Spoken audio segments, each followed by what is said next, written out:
It's the year 1933, and Adolf Hitler has just violently ascended to the German throne of Chancellor.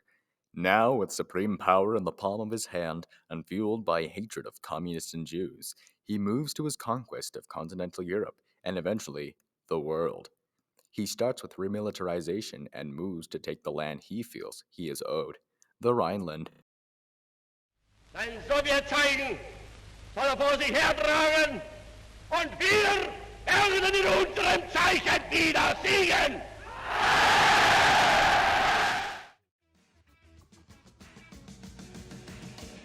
Germany has hid into the shadows and has been cast out by the global scene for too long. I will Protto return into a great German empire. But alas, the European powers will try to stand in my way. Also, if they fear another war, perhaps they won't. Perhaps I can take whatever I wish.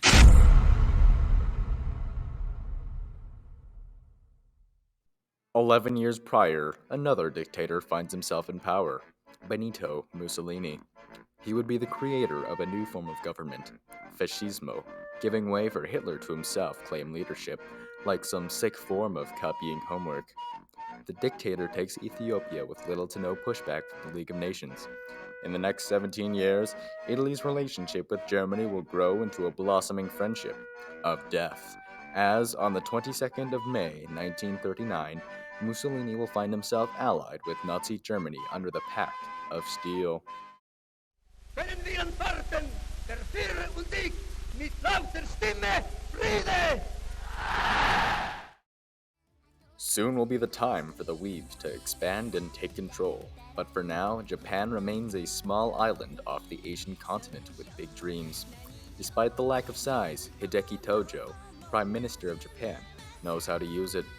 He wishes to establish Japanese superiority in Asia due to a sense of ultranationalism within the country. After unsavory treatment from the Treaty of Versailles, Japan is ripe for conflict. In 1937, Japan begins its invasion of China with nearly no objections from the League in pursuit of dominance over the Asian continent. In 1940, they would finally ally with Germany, completing the Axis powers. Two is company, but three is a crowd, which would eventually lead to their downfall.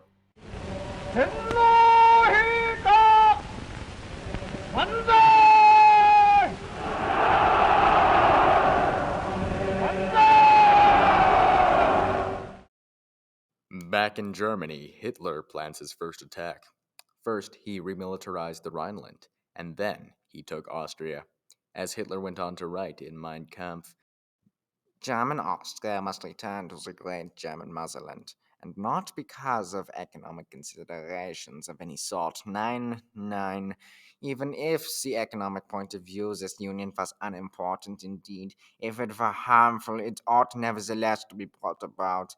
Common blood belongs on the common Reich.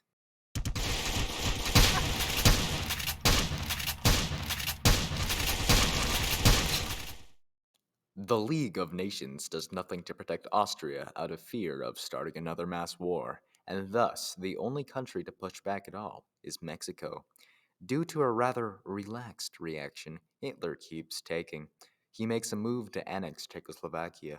Great Britain and France fear another war and don't want to stand in Hitler's way and rouse aggressions. Thus, they reached the Munich Agreement. Great Britain and France agreed to give Hitler a chunk of western Czechoslovakia, the Sudetenland. We regard the agreement signed last night and the Anglo-German naval agreement as symbolic of the desire of our two peoples never to go to war with one another again.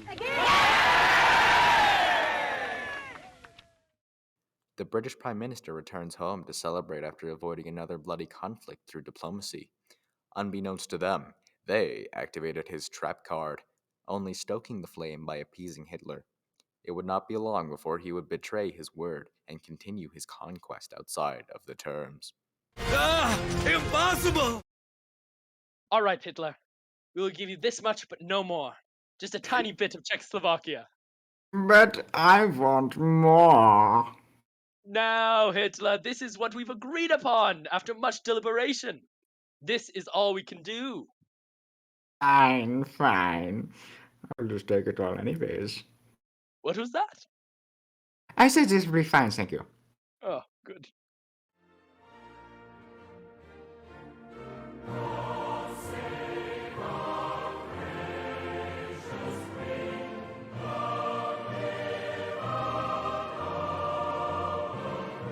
Peace with honor. I believe it is peace for our time.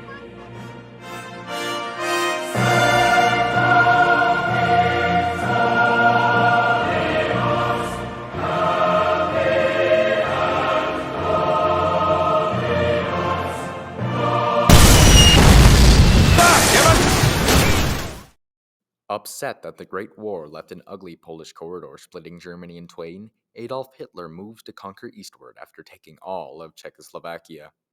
In the year 1939, Hitler officially started the Second World War and ended any possibility of further appeasement.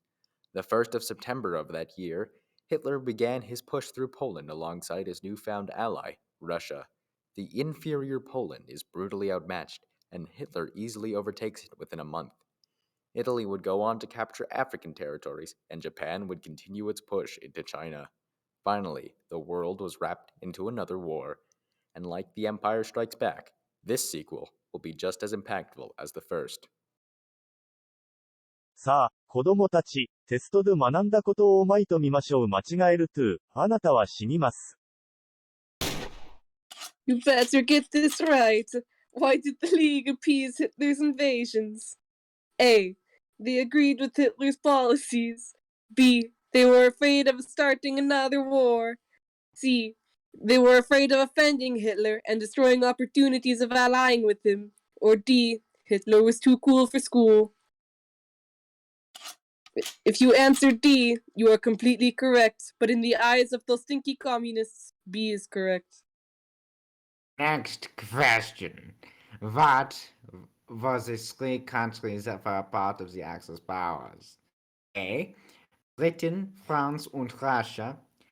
B. Japan, Germany und Russia.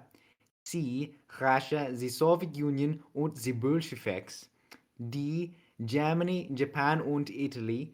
E. The Metis, the Tutiner und Haudenosaunee. Und F. Hitler was too cool for school. 明らかに答えハエですが、本当に具体的にしたいのであれば、DMO を正しいと言えるでしょ Time for a little more difficulty. What was Hitler's first act of aggression? A. Remilitarizing the Rhineland. B. Invading Poland. C. Invading Austria. D. Invading Czechoslovakia. E. Invading Ukraine. Or F. Hitler was too cool for school. As per usual, the optimal answer would be F, but another fine answer would be A. Now, who invented fascism? A. Benito Mussolini. B. Benito. C. Mussolini. D. The great Italian dictator. E. The coolest Italian dictator. Or F. Mussolini was too cool for school. The answer is me. I totally didn't copy him. No, I invented it. You copied me. Well, I copied it better. No, you didn't.